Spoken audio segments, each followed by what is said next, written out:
আল্লাহ নবী ঘুমের থেকে জেগে হযরত আলীকে ডেকে বলেন, আলী, আল্লাহ অর্ডার করেছেন আমি মদিনায় চললাম, আমার বিছানার পরে আমার চাদর গায়ে দিয়ে শুয়ে থাকো।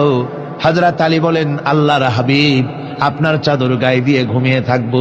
সকালবেলায় কাফির বেঈমানেরা আপনার বিছানার পরে আপনার চাদর গায়ে দেওয়া অবস্থায় আমি আলীকে তারা মুহাম্মদ মনে করবে, আর আমি আলীকে নবী মনে করে তারা তাদের তরবারি দিয়া কেটে কেটে টুকরা টুকরা করে আমারে বিদায় করে দেবে দুনিয়া থেকে।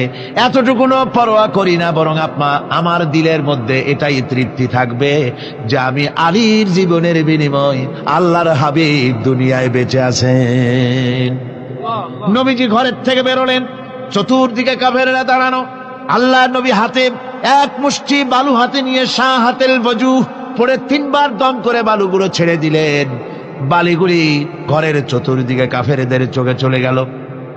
পরবর্তী সময় রব্বুল আলামিন দেখে বলেন, নবীরে, বালি যখন নিক্ষেপ আপনি করেছিলেন ধুলাগুলি, আপনি তো শুধু